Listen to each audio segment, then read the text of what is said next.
सियासत और सकाफत। हम दिखाते हैं सारे मनाजिर।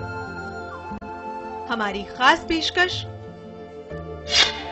मंजरनामा, रोजाना शाम 6 बजे सिर्फ चैनल 1 न्यूज पर।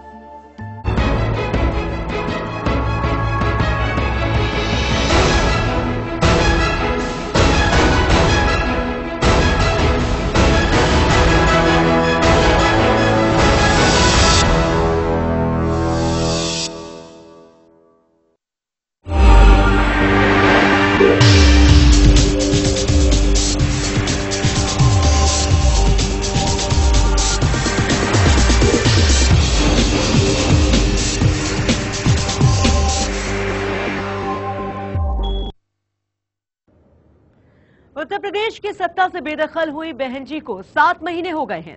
इसे मजबूरी कहें या जरूरत, लेकिन अब वो लखनऊ की राजनीति के बजाय दिल्ली की सत्ता की सियासत कर रही हैं। एक सच ये भी है कि पिछले दिनों दीदी यानी कि ममता बनर्जी के सरकार के समर्थन वापस लेने के बाद दिल्ली की सियासत में बहन जी का कद और रुतबा अचानक बहुत बढ़ गया।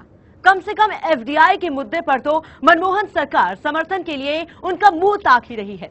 कल लखनऊ में अपनी बड़ी रैली के दौरान माया ने मनमोहन सरकार को पहली बार लताड़ लगाई, लेकिन समर्थन पर अपना सस्पेंस बरकरार रखा और आज भी कुछ ऐसा ही हुआ। बीएसपी की राष्ट्रीय कार्यकारिणी की बैठक के बाद मायावती केंद्र सरकार पर गरजी तो खूब, लेकिन बरसी नहीं। नमस्कार, मैं हूं नेहा माहेश्वरी और आप देख रहे हैं सियासत। और सियासत में आज हम बात कर रहे हैं बहन जी मायावती की।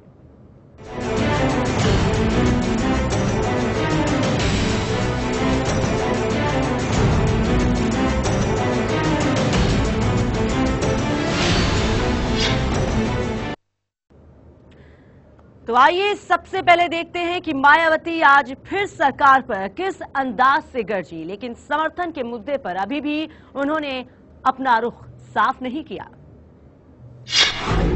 हमारी पार्टी ने केंद्र की यूपीए सरकार को ये सोचकर बाहर से समर्थन दिया था कि ये सरकार देश में सांप्रदायिक ताकतों को कमजोर करने के साथ साथ देश व सर्व समाज में से खास तौर से गरीबों, दलितों, पिछड़ों एवं धार्मिक अल्पसंख्यकों के हितों का हर मामले में व हर स्तर पर प्राथमिकता के आधार पर पूरा ध्यान रखेगी।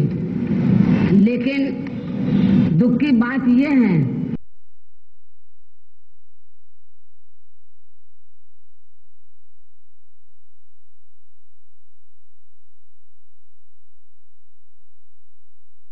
के कारण यहाँ देश में हर स्तर पर महंगाई भी इस समय काफी बढ़ चुकी है। इसके साथ ही केंद्र सरकार द्वारा अभी तक अनेकों जन विरोधी फैसले लिए जा चुके हैं, जिनसे देश की आम जनता बहुत ज्यादा परेशान है।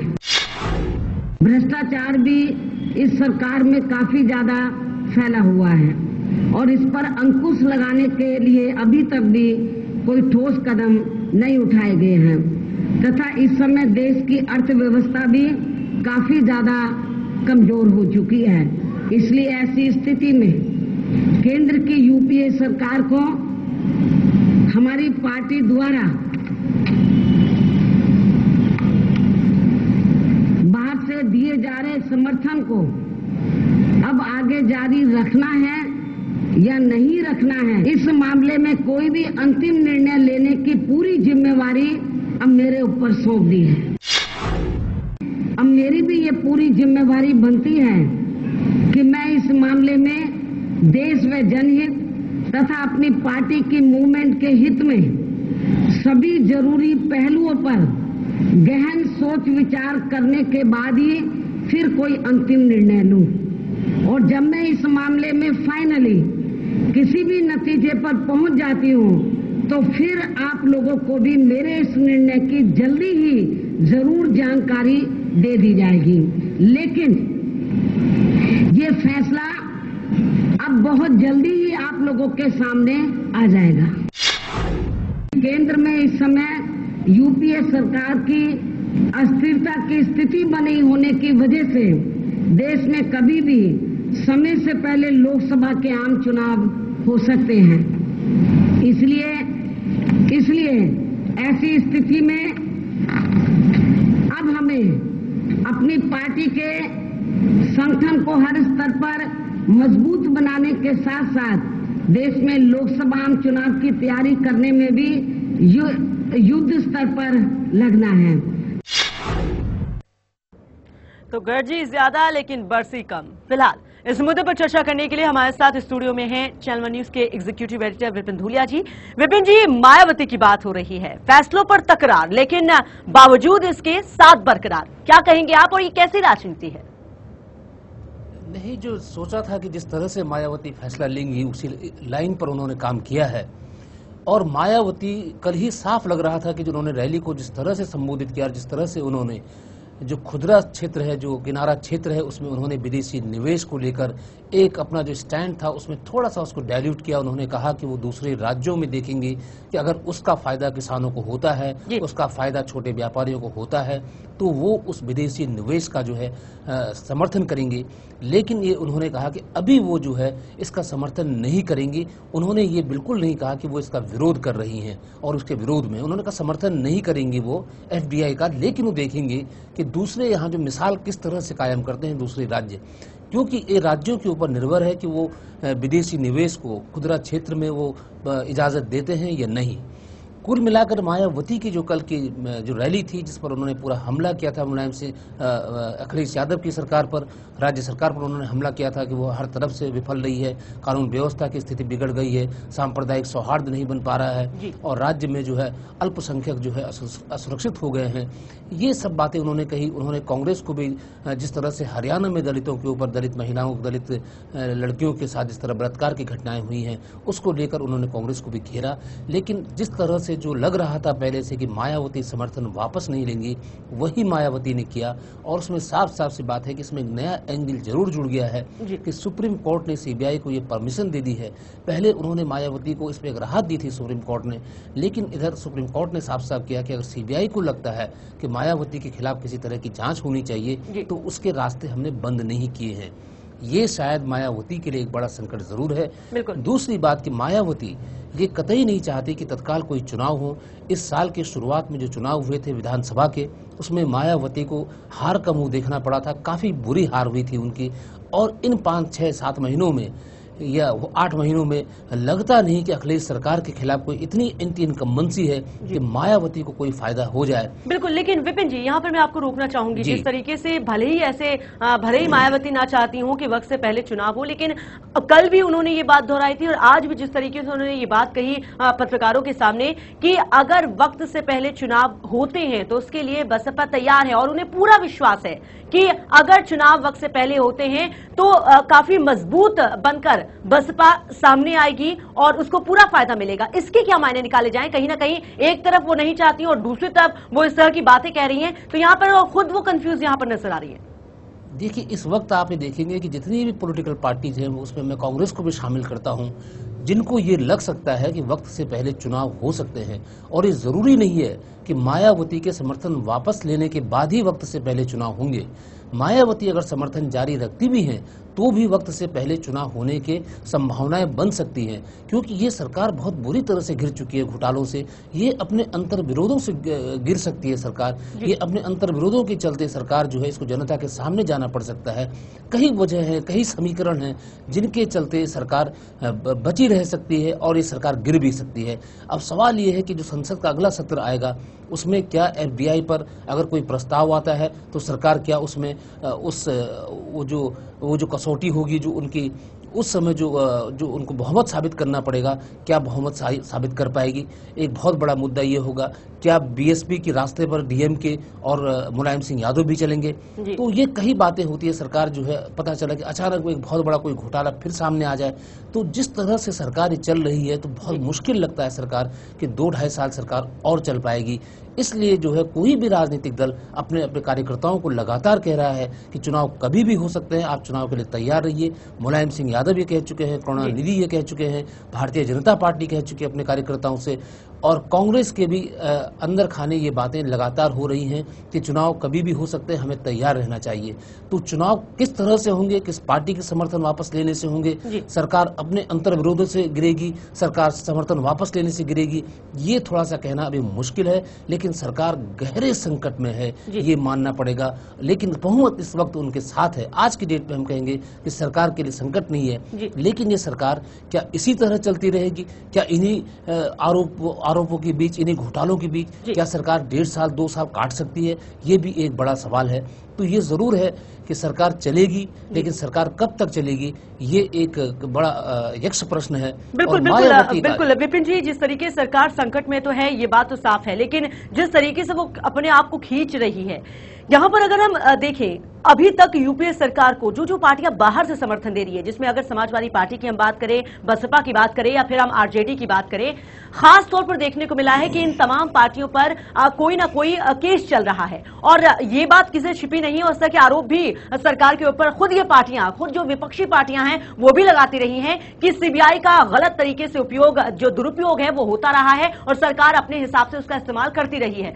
यहां पर अगर तीनों पार्टियों की बात करें जो बाहर समर्थन दे रही है, उनकी भी ये मजबूरी मानी जाती रही है कि भले ही वो फैसलों का तो विरोध करती है, लेकिन समर्थन वापस नहीं ले पाती, क्योंकि उनको डर है कि कहीं सीबीआई का गलत इस्तेमाल ना हो जाए। कल भी अगर जिस तरीके से एक बड़ी रैली होती है और उसी दिन सुप्रीम कोर्ट का फैसला आता है, सीबीआई को हरी झंडी मिल जाती है कि वो याचिका दायर करके एक बार फिर से कार्रवाई शुरू कर सकता है, जांच शुरू कर सकता है। तो आपको लगता है कि कहीं ना कहीं ये एक दांव चला गया है सरकार की तरफ से कि एक बार फिर से मायावती को उसी चीज में फंसाया जाए, उसी डर का सामना कराया जाए जिससे हमेशा तमाम पार्टियां डरती आई हैं और बाहर से समर्थन देती आई हैं, और शायद यही वजह है कि वो फैसला नहीं ले पाई, सस्पेंस अभी बरकरार है।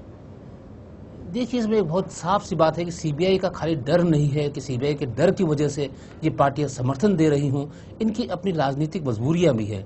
मुलायम सिंह यादव, मैं आपसे फिर कहता हूं कि दोहराता हूं, मैं कई बार कह भी चुका हूं कि मुलायम सिंह यादव चाहते हैं कि सरकार गिर जाए, क्योंकि मुलायम सिंह यादव को ये लगता है, उन्होंने जो कॉन्फ्रेंस हुई थी, उनकी जो सम्मेलन हुआ था कलकत्ता में, उस वक्त उन्होंने कहा था कि किसी ने उनके प्रधानमंत्री बनने की महत्वाकांक्षा के बारे में जब पूछा तो उन्होंने कहा कि वो राजनीति में है, वो कोई साधु संत तो है नहीं कि वो इस तरह की महत्वाकांक्षा पालने में कोई दिक्कत है उनको। तो इस तरह से जो है मुलायम सिंह यादव अच्छी तरह से जानते हैं कि अगर उत्तर प्रदेश के अंदर आज चुनाव होते हैं तो उनकी पार्टी 40 से ज्यादा सीटें जीत सकती है। और अब वो हालत नहीं है कि जो यूपीए 1 के टाइम पे थी कि मुलायम सिंह यादव 40 सीटें लेकर भी वहां पे जो है एक साइडलाइन होकर रह गए थे, हाशिए में बैठे रहे पूरे 5 साल। अब जो सरकार बनेगी वो ज्यादातर उम्मीद ये लगती है, ज्यादातर संभावना इस बात की बनती है कि वो एक ऐसी मिलीजुली सरकार होगी जिसमें कि तीसरा मोर्चा तो चुनाव से पहले बनता नहीं है, लेकिन चुनाव के बाद जो बाकी पार्टियां हैं, भारतीय जनता पार्टी और कांग्रेस को छोड़कर, वो हो सकता है कि इतनी संख्या में हो कि वो जो है अपना दावा पेश कर सके और किसी कांग्रेस के समर्थन से या बीजेपी के समर्थन से कोई एक ऐसी सरकार बन सके जिसमें मुलायम सिंह की भूमिका ज्यादा सक्रिय हो, ज्यादा अहम हो। तो मुलायम सिंह को जो है वो ज्यादा सूट करेगा, सीबीआई से बचना हो या किसी और एजेंसी से बचना हो। तो मुलायम सिंह यादव जरूरी है, लेकिन वो सरकार नहीं गिराना चाहते, क्योंकि वो जानते हैं कि अगर उनको कोई सरकार अगर इसके बाद कांग्रेस बना के चुनाव में अच्छी सीटें नहीं लाती और उनको जरूरत पड़ जाए कांग्रेस का समर्थन लेने की, तो समर्थन ले सके, तो सरकार गिराने का जो तोहमत है वो अपने सिर पर नहीं लेना चाहते। बिल्कुल, और यहाँ पे विपिन जी अक्सर देखने को मिला है कि बात अगर मुलायम सिंह यादव की होती है, समाजवादी पार्टी की होती है, और कांग्रेस की अगर हम बात करें तो एक जो कह सकते हैं सॉफ्ट कॉर्नर समाजवादी पार्टी के दिल में, मुलायम सिंह यादव के दिल में हमेशा से कांग्रेस के प्रति रहा है। हमेशा वो बैसाखी के तौर पर साथ देते आए हैं कांग्रेस का, साइकिल का सहारा हमेशा उन्होंने दिया है कांग्रेस को, चाहे बात 2009 के न्यूक्लियर डील की बात करें, जब यहां पर बहुमत की जरूरत थी, वोटों की जरूरत थी, तब साथ दिया था समाजवादी पार्टी ने। और कई और ऐसे फैसले हैं जिसमें समाजवादी पार्टी कांग्रेस का साथ देती नजर आई और एक बार फिर से वो साथ देती दिख रही है। लेकिन आगे क्या होता है ये तो वक्त के गर्त में छुपा हुआ है, लेकिन कुल मिलाकर कह सकते हैं कि कहीं ना कहीं अब सबकी नजरें मायावती पर टिकी हुई थी कि मायावती का क्या फैसला होता है, क्या स्टैंड होता है, और क्या अगर वो समर्थन वापस लेती हैं तो सरकार की मुश्किलें बढ़ सकती हैं। चलिए अपने दर्शकों को हम ग्राफिक्स के जरिए समझाते हैं कि मायावती का एक और बम अगर फूटता है तो लोकसभा में सरकार का गणित क्या होगा। तो आंकड़ों के गणित की अगर हम बात करें तो सरकार के पास जिस तरीके से लोकसभा में बहुमत के लिए 272 सीटों की जरूरत होती है, फिलहाल यूपीए के पास सदस्यों की संख्या जो है वो 248 है।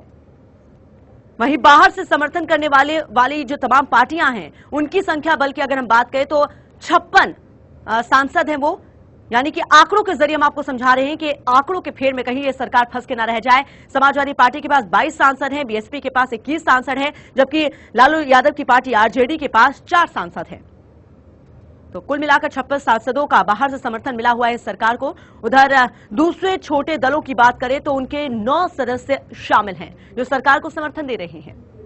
तो कुल मिलाकर यूपीए के पास इस समय 304 सदस्य साथ दे रहे हैं, यानी कि केंद्र सरकार को फिलहाल अभी कोई खतरा नहीं है। लेकिन बीएसपी के अगर 21 सांसद यूपीए से अलग हो जाते हैं, बाहर से समर्थन नहीं देते हैं, फिर क्या होगा? यह अपने आप में एक बड़ा सवाल। लेकिन आपको बताते चले कि अगर मायावती अपना समर्थन वापस भी ले लेती हैं तो भी मनमोहन सरकार पर कोई संकट नहीं होगा। अंकों की बात करें, आंकड़ों की बात करें तो इस हिसाब से 272 से ज्यादा सांसद सरकार के पास तब भी होंगे कि वो अपनी सरकार बचा सके। एक बार फिर से रुक करते हैं विपिन जी का। विपिन जी, आंकड़ों के गणित को यहां हम समझाने की कोशिश अपने दर्शकों को कर रहे थे कि मायावती, जिनके ऊपर सबकी नजर टिकी हुई थी कि क्या होता है उनका फैसला, क्या होता है उनका स्टैंड, सस्पेंस अभी बरकरार है। लेकिन एक बात तो साफ हो गई कि मायावती अगर समर्थन वापस भी ले लेती हैं, बाहर से साथ छोड़ भी देती हैं, तो भी कोई फर्क नहीं पड़ेगा, ये सरकार बची रहेगी। देखिए, एक चीज बहुत साफ है कि डीएमके, बीएसपी और एसपी, ये तीनों पार्टियों में से 2 पार्टियों का समर्थन कांग्रेस को चाहिए। अगर 2 पार्टी इन तीनों में से समर्थन वापस लेती हैं तब कांग्रेस सरकार की, यूपीए सरकार के लिए संकट पैदा हो सकता है। लेकिन जब तक इन 3 में से 2 पार्टियां यूपीए सरकार को, मनमोहन सरकार को समर्थन दे रही हैं, सरकार के लिए लोकसभा में बहुमत साबित करने में कोई दिक्कत नहीं है। तो ये बहुत साफ सी बात है कि सरकार के लिए अगर आप गणित देखते हैं इस वक्त लोकसभा की और जो समर्थन कर रही हैं पार्टियां, तो इस वक्त सरकार के लिए गणित के हिसाब से लोकसभा में उस तरह कोई संकट नहीं है, आंकड़ों का कोई संकट नहीं है। सरकार के पास पूरा बहुमत है। मायावती समर्थन वापस अकेले ले ले तो भी समर्थन है, मुलायम सिंह अकेले वापस ले ले तो भी समर्थन रहेगा, डीएमके अकेले वापस ले ले तो भी समर्थन रहेगा। लेकिन कोई 2 दल समर्थन वापस ले लेंगे तो सरकार अल्पमत में आ जाएगी। लेकिन सवाल ये है कि कोई भी पार्टी, जैसे तृणमूल कांग्रेस ने अगर समर्थन वापस लिया तो यूपीए बहुत कमजोर हुई है उससे। तो जैसे जैसे पार्टियां छोड़ेंगी, भले बहुमत साबित कर ले मनमोहन सरकार, लेकिन एक सरकार चलाने के लिए जो मनोबल चाहिए, जो हौसला चाहिए, वो कहीं ना कहीं टूट जाएगा। और इस वक्त जो है जितने संकटों में सरकार घिरी हुई है, छोटे छोटे एलिगेशन इतना बड़ा रूप ले लेते हैं। एक वाड्रा का मामला लीजिए कि एक एलिगेशन जो है, एक आंदोलनकारी केजरीवाल ने एक कुछ आरोप गढ़ दिए हैं तो पूरी सरकार हिल गई है, पूरी सरकार के मंत्री जिस तरह से आगे आ जाते हैं। अभी जो है सलमान खुर्शीद के खिलाफ एक घोटाले की, उनकी एक एनजीओ के जरिए घोटाला करने की बात सामने आई है। हो सकता है कि ये भी कल जो है गरमाएगा और मुद्दा गरमाएगा। तो इस तरह से एक के बाद एक घोटाले जिस तरह सामने आ रहे हैं और जिस पर सरकार जिस तरह से रिएक्ट कर रही है, वो साफ साफ इस सरकार की कमजोरी जग जाहिर कर रही है।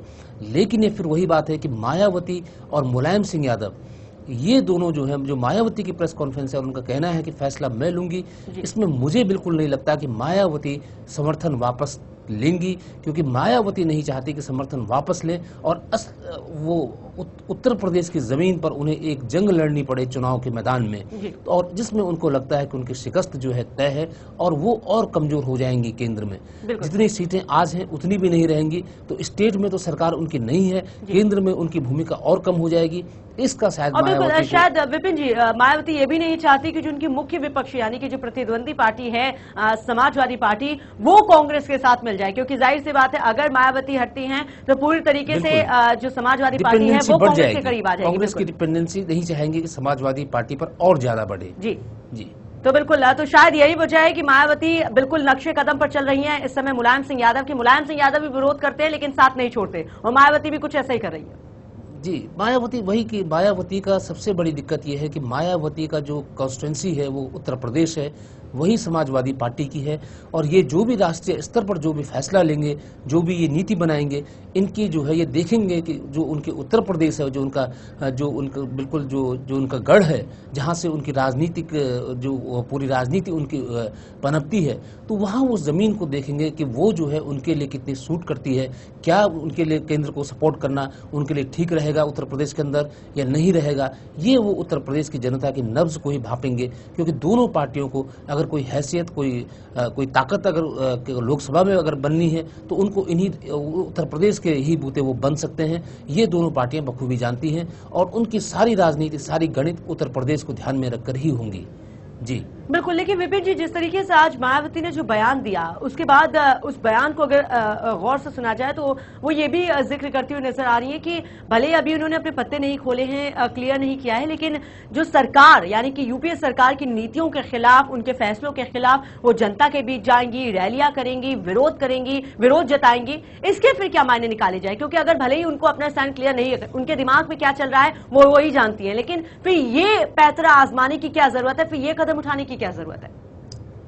देखिए, जब कोई पॉलिटिकल पार्टी सरकार में शामिल नहीं होती अगर केंद्र में, तो आप एक चीज और समर्थन देती है बाहर से, तो अपना विकल्प ये ओपन रखती है, खुला रखती है कि वो सरकार की जिन नीतियों को चाहे उनका विरोध कर सके।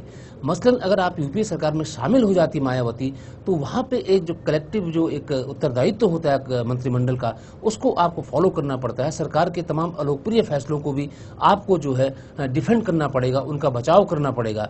तो जब बाहर से कोई पार्टी समर्थन देती है तो वो कंडीशनल समर्थन होता है, वो आप ये समझिए कि वो एक सशर्त समर्थन होता है कि अगर आप जो है ऐसी पॉलिसी अपनाएंगे, आप ऐसी नीतियां अपनाएंगे जो हमें सूट करती है तो हम समर्थन करेंगे, लेकिन अगर आप कुछ नीतियां इस तरह की होंगी जो हमें सूट नहीं करती तो हम विरोध भी करेंगे। तो बाहर से समर्थन करने का मतलब ही ये होता है। और वही उसी रास्ते पर जो है समाजवादी पार्टी हो या बहुजन समाजवादी पार्टी हो, वो चल रही है कि वो सरकार को जो है समर्थन भी दे रही है, सरकार को बचा भी रही है कि सरकार को वो नहीं चाहते कि सरकार गिरे, लेकिन अपने एजेंडे पे भी कायम रहना चाहती है। जहां उनको लगता है कि उनका जो वोट बैंक है, उनके जो लोग हैं, उनका जो सपोर्टर्स हैं, उनको जो है जो नीतियां उनको भाती नहीं है, तो उन पे वो जो है सरकार का विरोध भी करती हैं, ताकि उनके तक मैसेज आए, उनके जो वोट बैंक है उस तक मैसेज जाए कि ये जो है ये पार्टी हमारे हितों की रक्षा कर रही है। ये दोनों पार्टियां इस तरह से अपनी रणनीति बनाती हैं।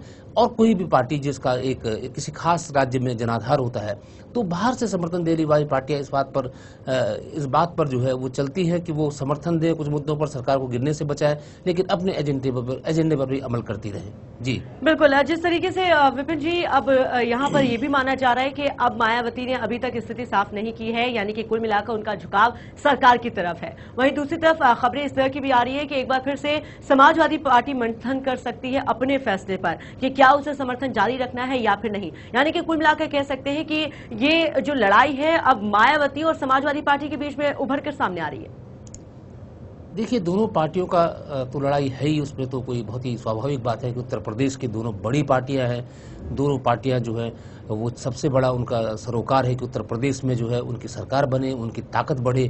तो एक दूसरे की प्रतिद्वंदी है दोनों पार्टियां, बिल्कुल इसमें कोई दो राय नहीं है। लेकिन उनकी सवाल यह है कि उनकी रणनीति हमेशा कब क्या होगी। लेकिन मुझे जो फौरी तौर पर, मुझे तात्कालिक तौर पर जो लगता है कि फिलहाल दोनों पार्टियां सरकार गिराने के लिए की तरफ नहीं बढ़ रही हैं। दोनों पार्टियां, हो सकता है कि 6 महीने के बाद हालात कुछ और हो जाए या 8 महीने के बाद कुछ और हो जाए, लेकिन फिलहाल जो मुझे लगता है कि दोनों पार्टियां इस वक्त कोई तेवर उन्होंने इस तरह नहीं दिखाए हैं कि वो सरकार से समर्थन वापस ले सकते हैं। और अगर हम उनके लाभ और हानि के बारे में अगर विश्लेषण भी करते हैं तो तब भी हमें महसूस कर सकते हैं कि उनके लिए अभी सरकार को समर्थन वापस करना, शायद उनके कॉन्स्टिट्यूंसी के लिए जो जहां से वो जिसको एड्रेस करती हैं, वो उनके लिए अभी उचित वक्त नहीं है ये चुनाव में जाने का। और खास तौर पर मुलायम सिंह यादव वो कांग्रेस का विरोध के तौर पर नहीं इमर्ज होना चाहते, कांग्रेस की सरकार गिराने का तोहमत नहीं लेना चाहते, और मायावती तत्काल चुनाव नहीं चाहती उत्तर प्रदेश में।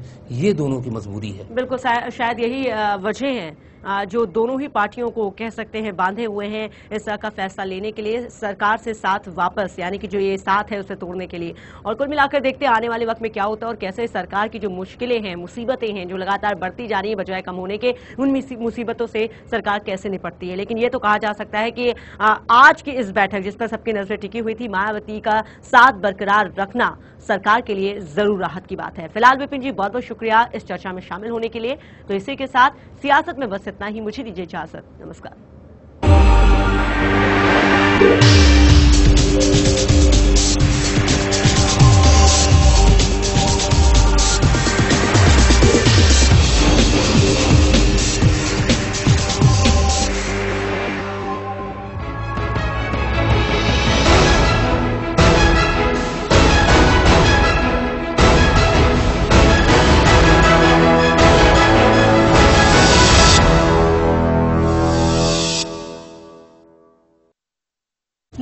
पार्टियों का खुलेगा राज, बेपर्दा होगा बॉलीवुड का सच।